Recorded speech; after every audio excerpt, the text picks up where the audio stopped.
I would like to welcome you all to our. The video should be visible to everyone at this point in time. If it is not, please use the chat function to let me know that you are having difficulty seeing or hearing the video. Thank you. Symposium, Suicide Rates and Prevention Among Youth and Young Adults of Color. My name is Rhonda Boyd.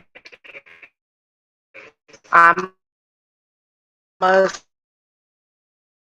psychologist and associate professor at the Children's Hospital of Philadelphia, as well as the University of Penn Perelman School of Medicine. I'm your chair for this session. I also would like to acknowledge and thank Division 1 of APA and their president, Dr. Turner Musa, who wanted us to highlight this issue and made suicide prevention among marginalized populations something important to highlight during this conference. Suicide is one of the leading causes of death among youth and young adults. However, attention to youth and young people of color from 2019 to 2020. However, they increased for two particular groups: Black young people between the ages of 15 and 24, and Latino children between the ages of 10 to 14. This is just one of the reasons why this panel is needed. Today will be 3 presentations, and then we will do a Q&A. I will be giving the presentation from Mr. Brandon Johnson.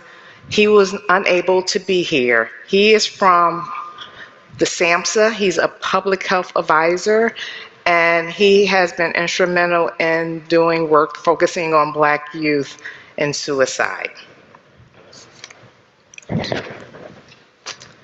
You can start his presentation. Okay, thank you. So the title of his talk is Black Futures Matter, Addressing Black Youth Suicide.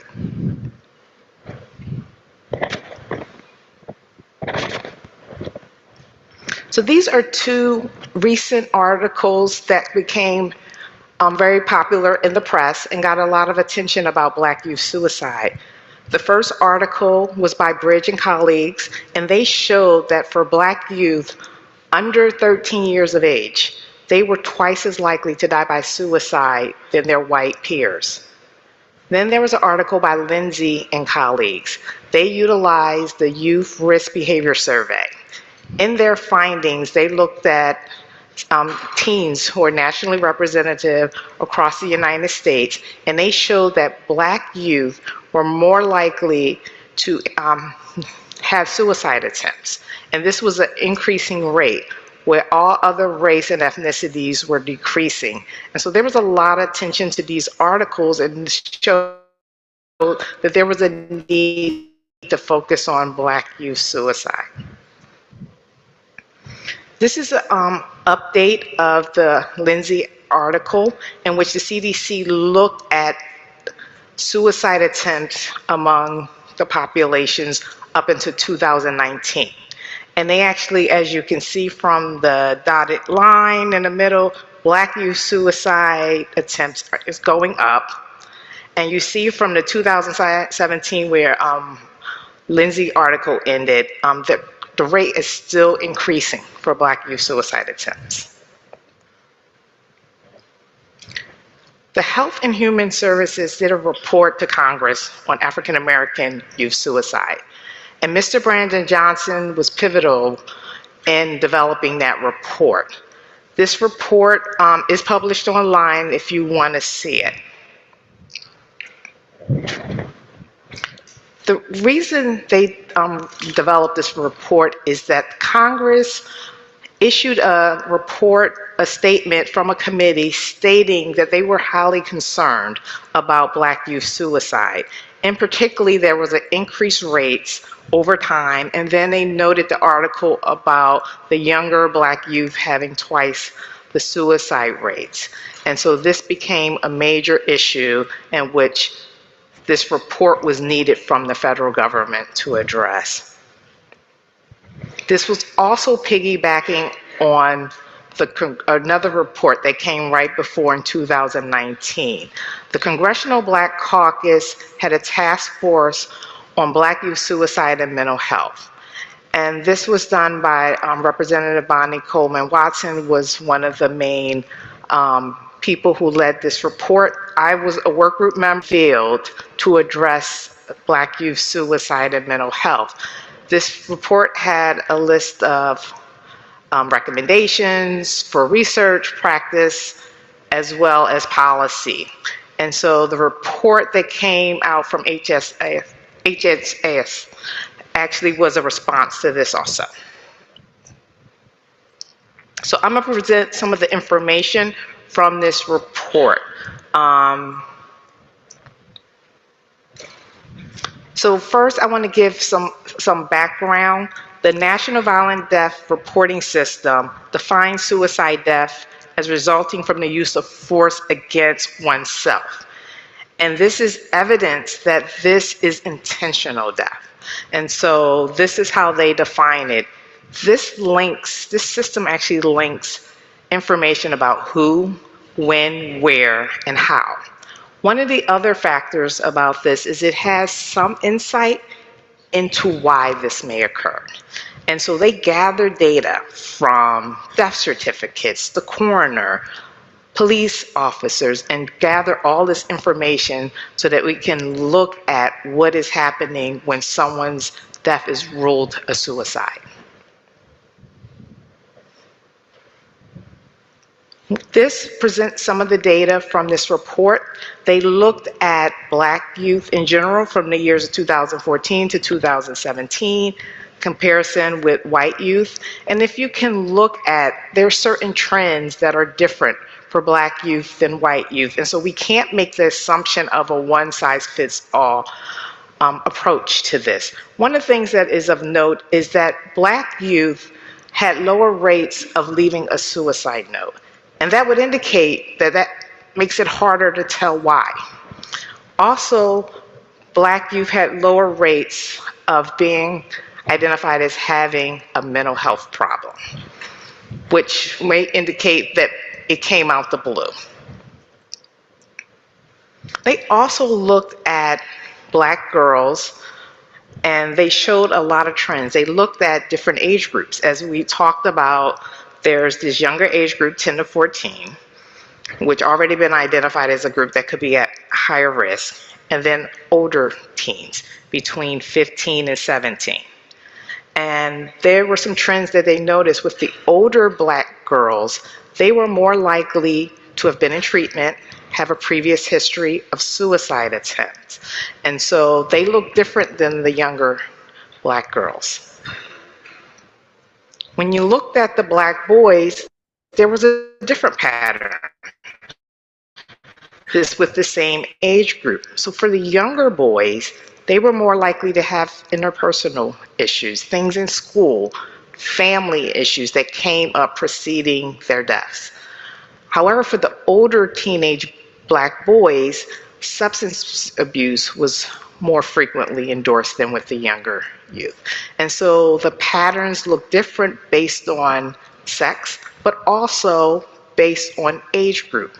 And these are the things that we need to explore to really understand what is happening among Black youth suicide, to look at it from this intersectional lens of development and age and other characteristics that are important.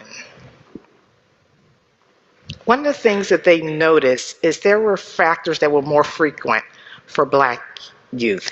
That was a crisis preceded 2 weeks, having a family relationship problem, an argument or conflict, and a previous suicide attempt. And that looked very different from the white youth, where depression, mental health issues, which are actually more problematic and more frequent.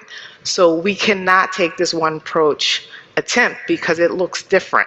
And when you think about if there's conflict and crisis, these things could be identified early in which you can intervene. One of the things that they noted is the 2 top reasons for having suicide deaths. One was suffocation and hanging for Black youth, and then firearms. I'm going to go on to the approaches that they highlighted. They recommended looking at risk factors from a social ecological perspective, taking into account ACEs, early childhood issues, racism, discrimination, and including this in the modeling of thinking about how to approach suicide prevention among Black youth. They also identified the need to focus intervention specifically on Black youth, and that those things need to be intentional. An example of this is that my colleagues and I at the Children's Hospital of Philadelphia are doing an exploratory study currently in which we are looking at youth who are coming in, Black youth who are coming into our emergency department with suicide risk, and really trying to understand what is helpful in getting them to mental health treatment. The goal is to develop an intervention that would help them ease getting into mental health treatment when they are at high risk. Some other recommendations from their report is really enhancing mental health treatment, developing collaborative models. As I had mentioned, Black youth are less likely to be in treatment. And so it's not clear, even identified as a mental health problem, are they not being identified? And that could be one of the reasons why the suicide risk is increasing. Also utilizing school-based interventions in which you can have an upstream suicide prevention approach. The Good Behavior Game has shown, which is a universal intervention done in schools, has shown to have impact on suicide outcomes into adulthood. And so looking at these types of interventions can be very helpful. Also incorporating the whole family, not just focusing on the youth, but including parents and other extended family members. Also, restricting means and looking at special populations such as LGBT youth and also kids with homelessness, and using faith-based initiatives has been identified. They talked about expanding our general approach, including public health, health equity, and social justice, and the community perspectives, and these are important. So thank you very much.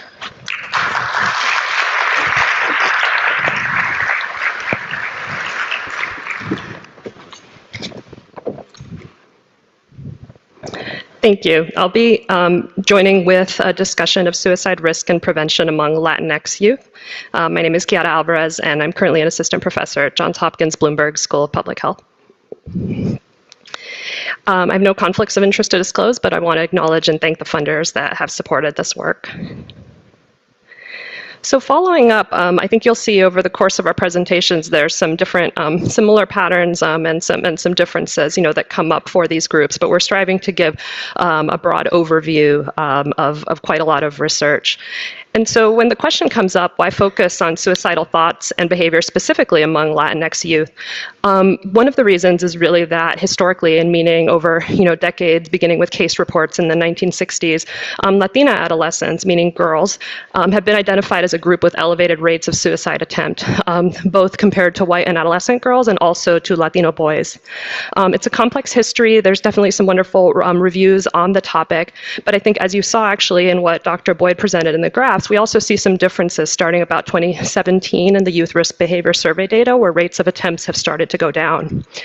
We still see in recent YRBS data very high rates of sadness and hopelessness among Latinx youth, meaning of all genders, 40%. High rates of suicidal ideation at 17%, suicide plan, and then 8.9% reporting a suicide attempt. Still very concerning, even though rates are going down. And what we also often have seen is this paradox where rates of suicide death are actually quite low among Latinx youth, particularly Latina girls, even though these higher rates of behavior exist. But we are seeing, again, concerning increases, as for many other groups, by 133% among Latinas and a 58% increase in rates among Latinos over the last 20 years or so. And another major reason for a focus in this area is really the disparities in mental health service use that we see for youth of color and Latinx youth being among them. So we really see lower rates of outpatient mental health service use, and then conversely, a higher likelihood of arriving in an emergency department with a psychiatric emergency. And so for both Latinx and Black youth, seeing this pattern where services are being accessed at a time of greater severity and crisis because they're not receiving the preventative or ongoing mental health care that they perhaps should be. And one population that I specifically have focused on, it's not all Latinx youth, it's a subset of Latinx youth who are immigrant origin, meaning either they migrated to the US from another country or they were born to immigrant parents in the US. So Latinxes are the largest proportion of immigrant origin youth in the US, but immigrant origin youth overall form about a fourth of our youth population under 18. And we see these increased sociopolitical risks, the impact of immigration status and immigration policies, which in recent studies are being linked directly to suicidal ideation through experiences such as family member detention and deportation. And we also see and have much evidence to show the health system barriers that are created for these youth, including lack of insurance, linguistic barriers, and just the fear of using formal mental health services when they have at times been linked to immigration enforcement or to the fear of losing other services. And then more broadly in that sociopolitical context, a major impact is the trauma exposure that's really created by the US immigration system. And so important to note diversity. There are people that arrive in the US as migrants under quite privileged circumstances. But in this case, I'm speaking about particularly youth coming from situations of low socioeconomic status, potentially of traumatic experiences prior to migration, but then experiencing great degree of trauma during migration and then after when interfacing with the US system.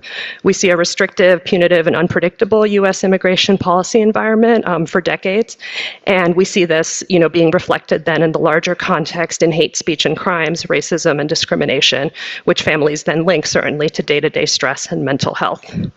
And these experiences map onto what we know to be suicide risk factors: hopelessness, lack of future opportunity, isolation. And so, though certainly there is a great deal of resilience in response to these stressors, the concern about how this impacts a subset of youth remains, and the lack of data that we often have to be able to map those impacts. To really give the broader context clinically, it's important to think both about diversity in the population. The Latinx population, just like all of our other sort of umbrella race ethnicity terms, really is a highly diverse population by many dimensions, which I show here in some of the examples of intra-group diversity. And then we consider how those also relate to being multiply minoritized in the US context. And so again, where we lack as much information is about these intersectional identities, how they impact suicide risk for youth that are being minoritized on multiple dimensions and their experiences within the US. And so sometimes where we might see in larger data sets the idea that some groups are more protected or having better mental health outcomes, we're potentially not really seeing the outcomes for the most vulnerable members of those groups, as well as what we might be doing as a society to improve those outcomes. Models of Latinx youth suicide risk and resilience, you can see some references at the bottom, all ones that I recommend, of interest in this larger topic. But some commonalities I see across them is an ecological and developmental perspective that carries as a core element the idea that systems are interconnected and that people are interdependent. This is not a model of suicide risk that is individually based or based on psychopathology. There's an importance of family conflict, communication, and support as both risk and protective factors, an acknowledgement of these sociopolitical and contextual stressors, which have been less studied empirically, and the importance of resilience practices, which we always need more of in our psychological literature in particular, but the idea that these are the practices we can draw on for suicide prevention. And so some key structural and cultural considerations include intergenerational cultural conflict, which has been shown as a risk factor for both Latinx and Asian youth.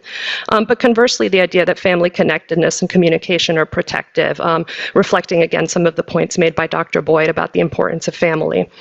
And then certainly language, both how it might impact family communication, but also access to other services. I do want to point you, with our limited time today, to the Handbook of Youth Suicide Prevention, which really was a wonderful book put together by Doctors Miranda and Jeglick. There's a number of relevant chapters. We have one in there on psychosocial treatments that really covers multiple racial ethnic groups and addresses the fact that youth of color have largely been excluded from suicide research. And from it, we derive some recommendations for multiple areas, but specifically in the area of Latinx youth, we really see the importance of treatments that are culturally grounded, and having only one that's promising, the sociocognitive behavioral therapy for suicidal behaviors by Dr. Duarte Velez, which is now being tested in an RCT, but also the promise of implementation studies that are looking at implementation of treatments in usual practice. This reflects as well the importance of intervention at multiple levels, which we see in our own research with parent and youth perspectives, where parents are really requesting interventions that address just the daily context of youth, everything from recreational activities to support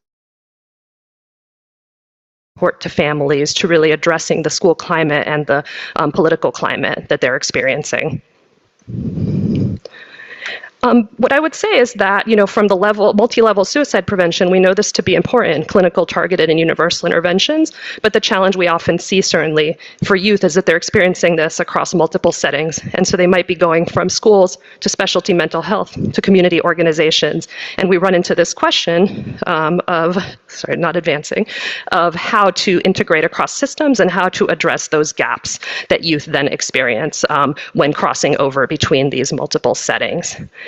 And so to conclude, very briefly, I would point you as well to a recent paper with several colleagues that we focused on the impact of structural racism on suicide prevention systems. And so this looking more broadly, not only at Latinx youth, but at youth that are minoritized due to their ethnic and racial identities in the US. And again, the notion that what we are really looking at is the intersection across systems and how youth of color are being funneled into punitive and carceral systems rather than into the preventive systems that they deserve. And so from this, we really see the impact of addressing structure, culture, and context, knowing that structural problems require multi-level structural solutions. And so these include policies promoting racial and economic equity as a baseline for families, as well as addressing both school discipline, law enforcement practices, crisis care practices, and for immigrant youth, immigration policies and practices that cause trauma and harm to communities and to individuals, and that ultimately prevent them from accessing the services that could potentially address these challenges. And so I conclude with a focus on what I think many of us would like to see in our suicide prevention system, rather than a focus solely on what is going wrong, but really on how we can make this right. And starting with preventative, restorative, and community-driven practices that can bridge up public health, clinical care, and health equity. Thank you.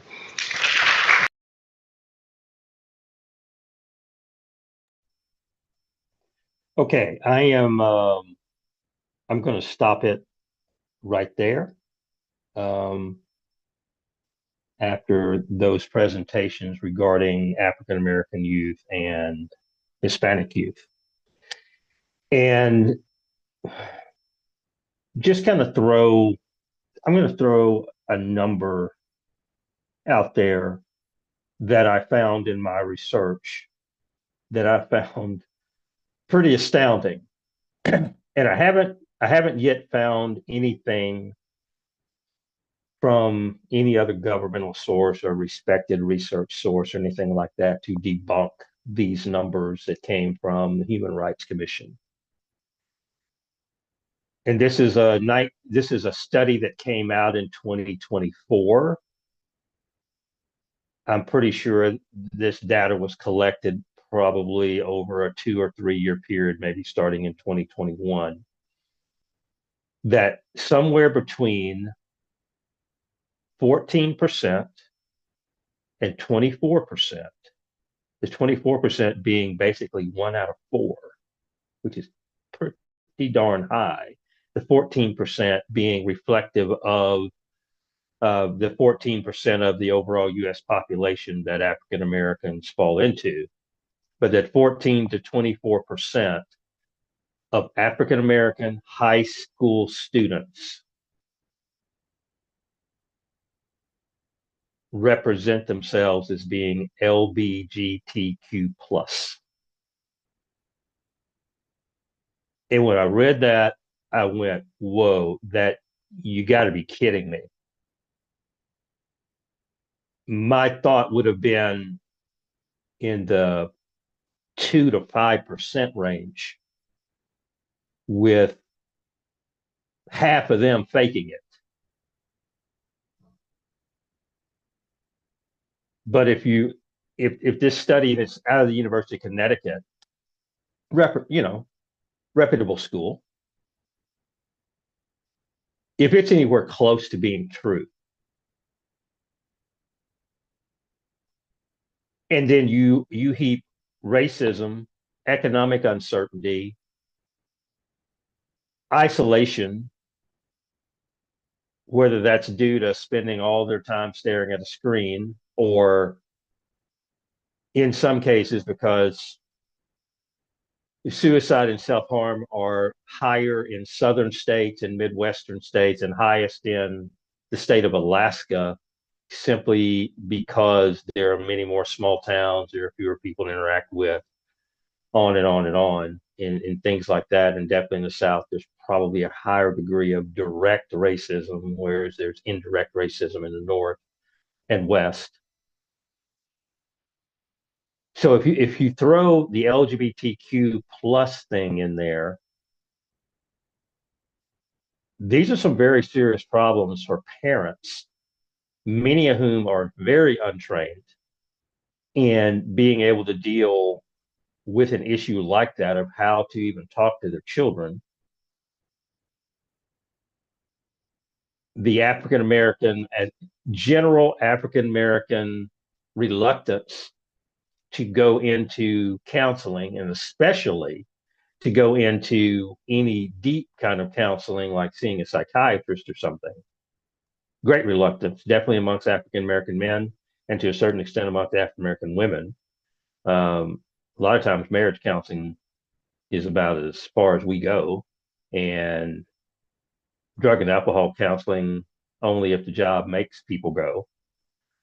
So I would like to get audience feedback on what you heard, what's going on in your community. If you notice any of these things, is it talked about, or is this another one of those things that is kind of swept under the rug? So, I mean, I would just love to have your thoughts on this. First, just raw, and then come from an Islamic perspective, if it's possible for you to separate the two.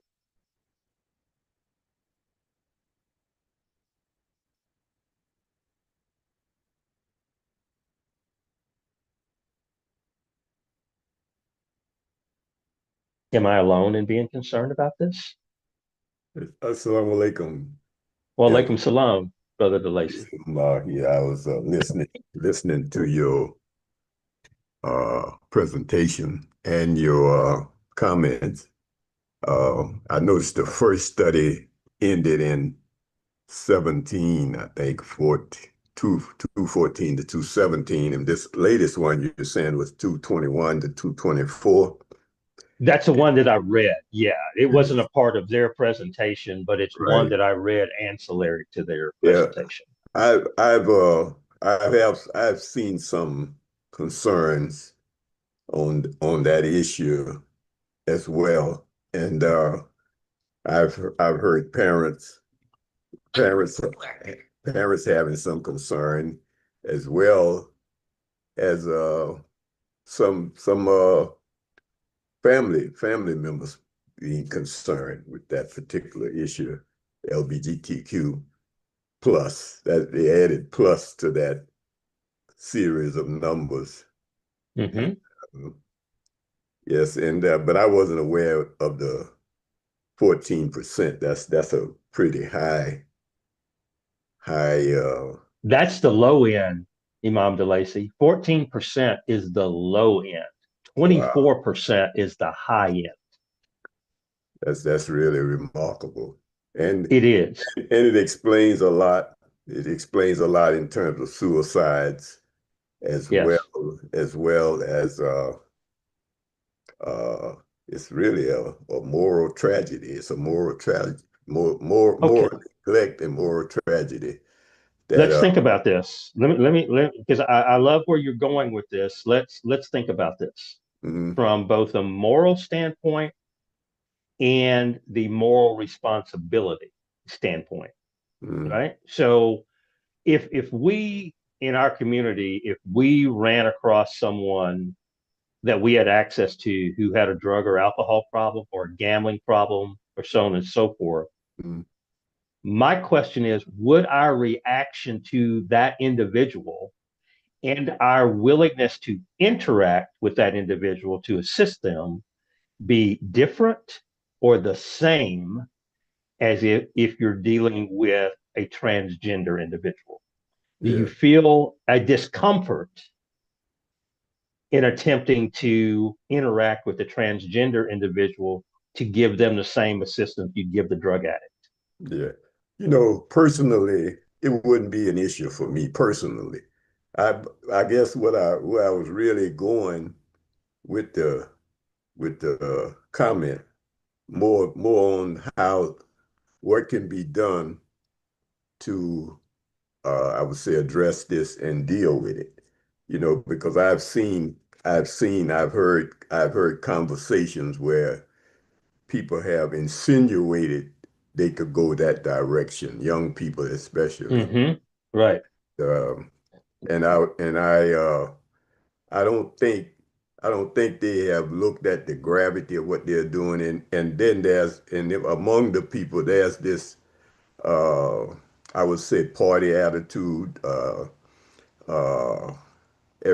disrespect for values, pride and I would say self-esteem in the person, uh, the lack of self-esteem.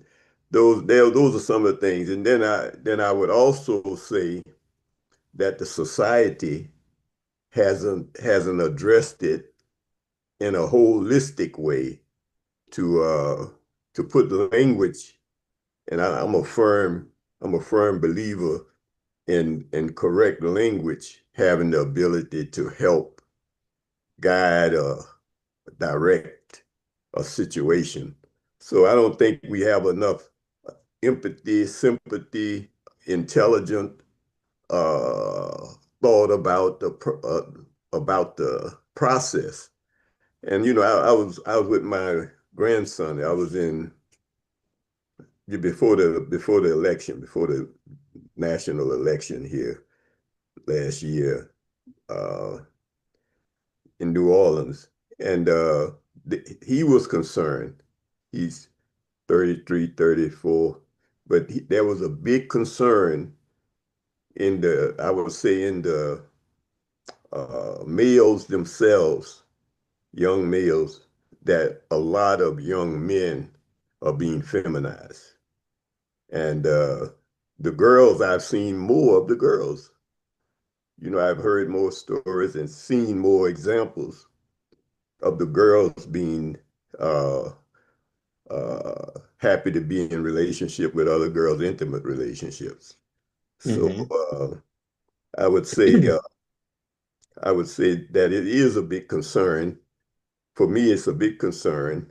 Uh, but also, I don't think the right perspective is given in terms of for the general population. Parents can't do this. We can't always put it's the parents' fault.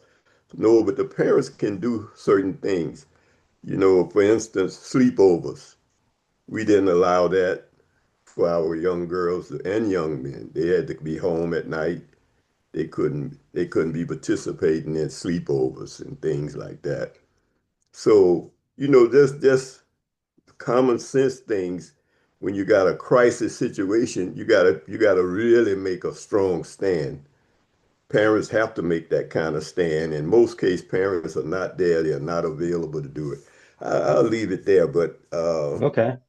I think uh, I think with taking some measures to be more on guard, to be and to address these things. because it's like it's not addressed. It's just it just see it happen. I was talking with a friend, and he has teenagers in school, and he was talking about the way the society was allowing the young ladies to dress going to school, and just really ridiculous things. And then he was talking about how the young men they weren't even they just didn't even see that as, I think way back we'd have been, wow, look at this or something. It said they were so cool with it, it just like it was nothing.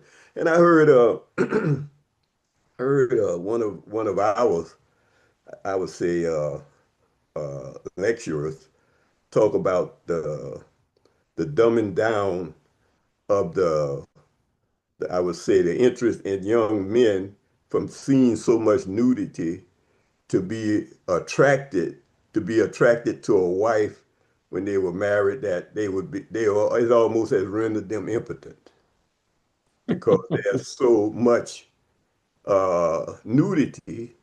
It's hard for them to get excited. So these things have very devastating effects. And he felt that we should encourage our young people to marry early. He said because by the time they've reached maturity, they've seen so much nudity that they are not even excited with the other sex anymore. So just wanted to put that Well, out there. that's an interesting perspective. I don't know how well that would work given the stresses of being married. And most young males, if they're 16 years old, they're a good 10 years away from any kind of maturity to Yeah, be able to handle a household. I mean, they're really a 16-year-old is a child. yeah. He didn't put a year on it, but Okay. I felt he meant, as soon as it was feasible to Hmm. try to do it. And then, we have in our practices lowering the gaze, Right. lowering the gaze. Right. Say to Yep. believe in women, to believe in men, that they should lower their gaze and guard their modesty. So I believe what he said has very powerful implications when you Hmm. when you exposed to so much uh I would say nudity and et cetera, immoral behavior, etc. It has a serious effect on the psyche. Right. Definitely it does. I mean, that's been proven with anybody who consumes more than 3 minutes of pornography. It starts changing your brain. It helps starts a rewiring of your brain. Wow. I mean, that is a proven fact. It's very strong medicine, as the Native Americans would say. But a quick question for you. Your friend who intimated that there's this feminization of young men going on. Did he extrapolate as who's doing the feminizing? He I mean, he how's he this happening? but let me say this. I didn't put that part in there. He was not going to vote for Kamala Harris, right? Because Hmm. because that LGBTQ, or just throwing that in your face. And he felt like and this was a young man. This was my grandson, actually. You Hmm. know, and he felt like he was not going to vote for her because Okay.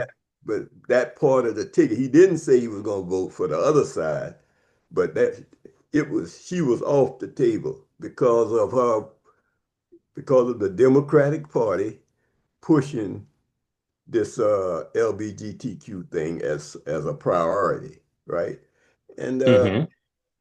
so I would think all of us have a responsibility to try to and to take a relook at the fitra. We say fitra, the nature, the natural process, that the created natural process of male and female. We need to Hmm. reinvigorate that type of thinking. And there's been movements. There are movements going on now to so elevate the, for lack of a better expression, machoism, right? Male machoism, you know, because a diminishing, there seems to be a diminishing factor that's Yeah. creating that's feminizing males, I should say it like that. Yeah, It's, I have a, I'd love other people to jump in, but my thoughts on that, of what I've seen, and every Saturday morning, I'm with a group of young men who are ages 18 to say 27. And mm, there's anywhere from 15 to 18 of us every Saturday morning for a couple of hours, sometimes 3 hours. And we talk about things like this. We talk about relationships. We talk about people's impending marriages and mm, education and all that type of thing. So one of the things that I noticed about some of the young men in this group, and one of the very difficult things to alter, is their anger toward women. And mm, these are young men who, by all appearances, fit that macho, mm. I'm strong and tough and Yeah, I can take care of whatever. They fit right in there. yeah. And they're very much against gays and lesbians and all that kind of stuff. But at the same time, they're very anti-woman. Oh, So if you don't have a strong dose, this is my fear. Okay. This is a fear. If you don't have a strong dose of chivalry to go along with your masculinity, yes, your yes, role as a provider and protector of women, yes, yes, then you're going to have a problem because women are not going to gravitate to that man who is not chivalrous yeah, unless he is the last possible option on the table. yeah, There's no other choice for them. yeah. And then they're only going to be with him long enough to get themselves on their feet, and then they're out the door because nobody wants to be treated like that, That's right. Yeah. And you know, I don't right? think being macho includes, I know it doesn't have to include not respecting women, you know. I I agree. don't, I agree. I I agree. But think those that's the those the key. people they're learning, the people Yes. that they're learning the masculinity from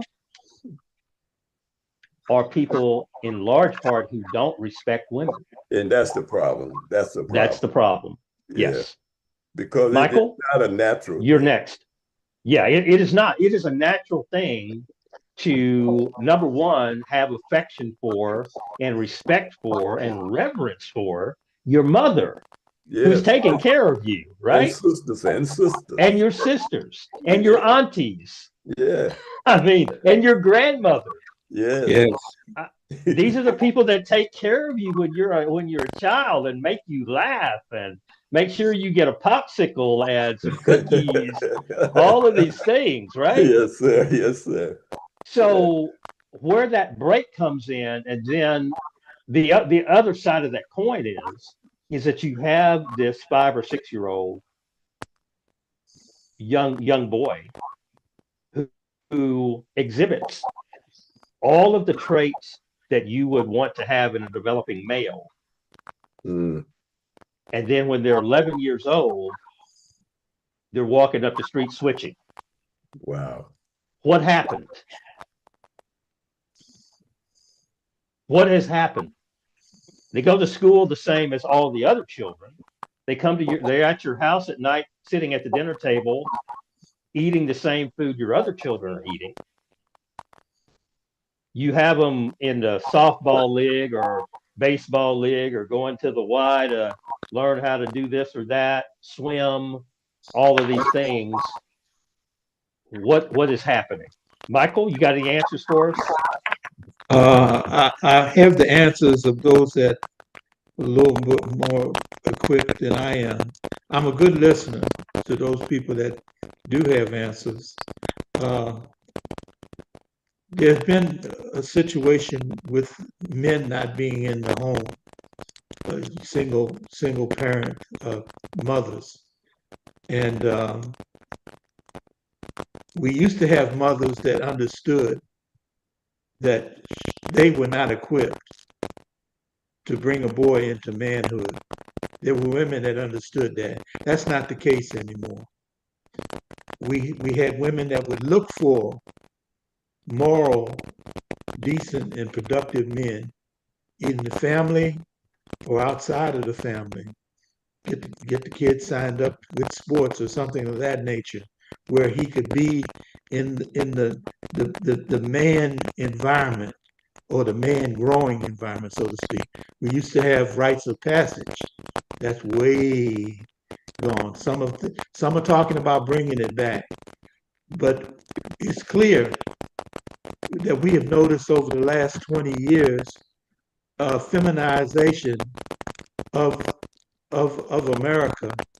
You know, the bringing in, and we've seen bullying tactics used by those who are different. This is the way I describe it. Michael, there's some static. There's some static. I'm not sure it's in your speaker. Yeah, I don't know where it's coming from, though. I wish I could Okay. figure that out. I would stop it. I'm not sure. It's- But can you hear me at all? Yeah, Yes. we hear you fine. Yes. It's just a lot of static. I found it. It's gone. Okay, good. All right, Mike, continue. I guess we didn't mute Michael. Oops. If that was him, That was I'm very me. sorry. Yeah, Okay, no, I'm that sorry. was me. You know, Okay. I did that. So I worked in association with That's much better, Michael. Really clear. Imam and attorney Yusuf Abdul Salam in Selma, Alabama, and he worked with this sexual abuse organization dealing with children. And he had to eventually, you know, over a short period of time, he had to stop working with them because the reports that he was reading, 2- and 3-year-old children being sexually molested before their consciousness comes alive. And so I'm mentioning that in terms of individuals identifying themselves as different. I call them exceptions to the rule. You know, that's the language that I use. You're an exception to the rule in terms of history and in terms of scripture. You know, so you've got a difficult journey. You know, because of this. You know, and so I empathize with them. I have a relative that's a member of that community, and I empathize because they have a difficult way in society, especially for those that don't have this bullying kind of, you know, I insist upon you recognizing me the way I want to be recognized, you know, which is not going to happen by and large. You know, you don't bully your way into social acceptance, but Right. they certainly are doing a good job of it, though. Well, they're drawing a lot of attention to themselves, and one of the things I don't want us, and we're almost at the end of the program, and Sister Amira, I'm going to get to you next. That I don't want us to lose sight of is that the suicide rate is going up exponentially, and no matter who these children are, whether they are a member of the alphabet soup group, whether they have drug addiction, alcohol problems, they're in a broken home or there's abuse in the home or whatever, we have to do something to keep them from killing themselves. Well, and our focus has to be interdiction so that we can actually offer help to them, because once they're gone, we can no longer help them. Well, so teaching the proper identity of a human being and the developmental stages that you go through, you know, from the toddler.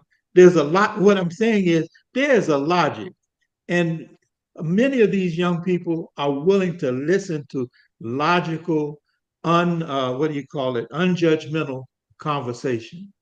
They don't get it, and they're hungry for it. there's a So logic. how do we reach them before they kill themselves? Well, first of all, they need to know that life is designed by they may not say it, but I heard it recently. Life is not fair. Well, you're condemning the creator of life, really. Well, okay, Life. Michael, that's over their heads. These are kids that are dealing with such weird things that never, for you and I, we never dealt with this stuff. We never had to deal with this stuff. I never had an ideation to be anything other than a man. I never had an ideation to use drugs or to abuse alcohol or anything like that, right? I give credit to hearing conversations that make sense, non-judgmental, and that offer them the whys. You can't. You said children. Their minds are not developed to get their heads around certain ideas. I agree with you. 100% So agree with you. You have to make it very simple. You can start. Look, from the very beginning of your life, you have an assignment that you have to find out where you fit in this world. Right. Okay, I got their Michael, attention.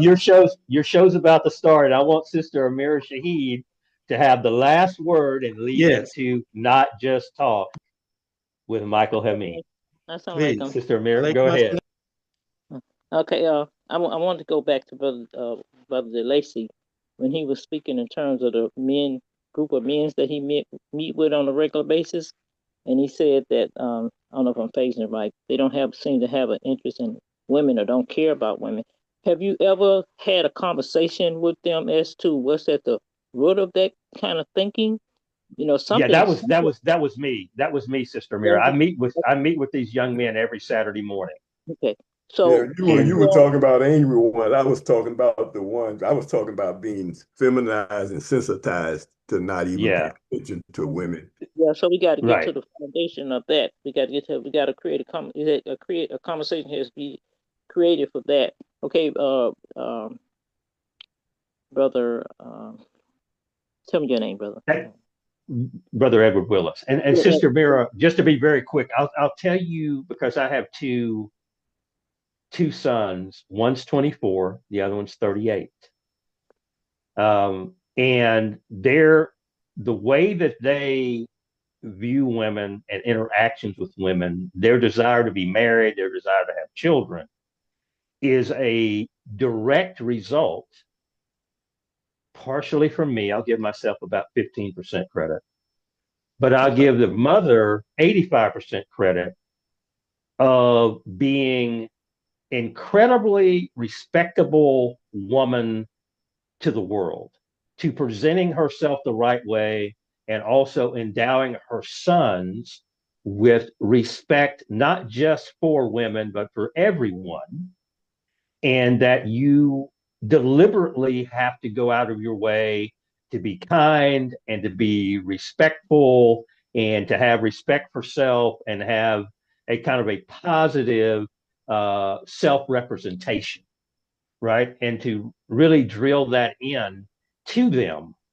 But as Michael was saying, and it is now time for not just talk, as Michael was saying, we have a lot of single parent families that are led by women who many of them are working 2 jobs to make ends meet.